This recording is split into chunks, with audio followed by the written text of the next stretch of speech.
Dahulu kala, hidup seorang pemuda tampan bernama Jaka Tarub.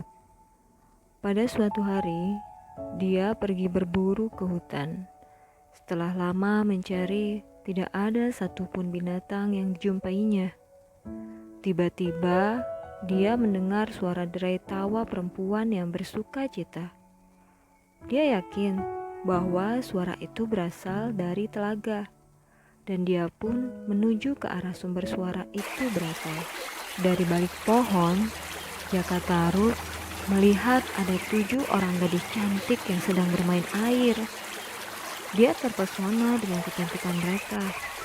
Tidak jauh dari telaga, dia melihat ada beberapa selendang yang tergeletak di sebuah batu.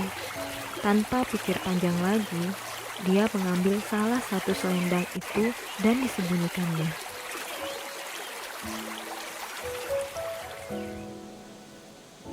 "Nimas, ayo cepat naik ke darat. Hari sudah sore, kita harus segera kembali ke kayangan," kata bidadari tertua. Bidadari yang lain pun naik ke darat. Mereka kembali mengenakan selendang masing-masing. Namun, salah satu bidadari itu tak menemukan selendangnya. Setelah lama mereka mencari selendangnya dan tetap tidak ketemu juga, akhirnya mereka meninggalkan saudaranya di darat.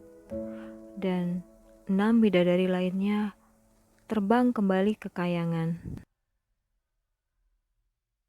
Nawang Wulan menangis sendirian, meratapi nasibnya. Saat itulah Jaka Tarub menolongnya. Diajaknya Nawang Wulan pergi ke rumah. Beberapa bulan kemudian, Jaka Tarub menikahi Nawang Wulan. Keduanya hidup berbahagia. Tak lama kemudian, Nawang Wulan melahirkan Nawangsi, anak mereka. Pada suatu hari, Nawang Wulan ingin pergi ke sungai. Sebelum pergi, dia berpesan kepada Jaka Tarub untuk tidak membuka-buka kukusan nasi itu. Setelah istrinya pergi, Jaka Tarub penasaran dengan larangan sang istri. Maka dibukanyalah kukusan itu.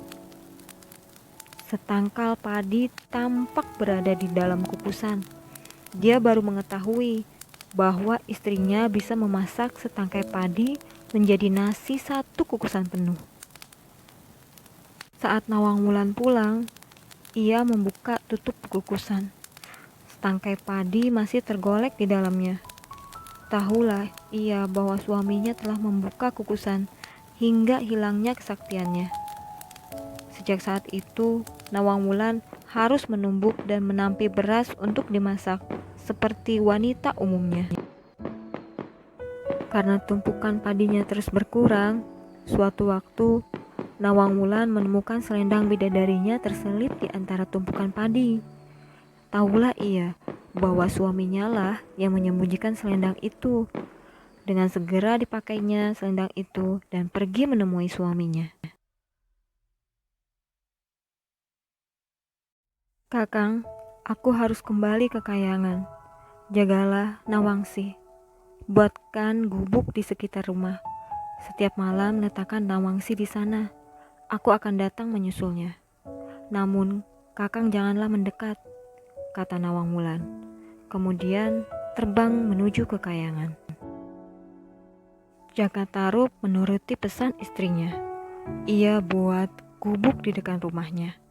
Setiap malam, ia memandangi anaknya bermain-main dengan ibunya. Setelah Nawangsi tidur, Nawang Wulan kembali ke kayangan.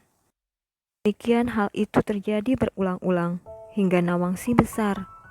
Walaupun demikian, Jaka Tarub dan Nawangsi merasa Nawang Wulan selalu menjaga mereka. Di saat keduanya mengalami kesulitan, bantuan akan datang tiba-tiba.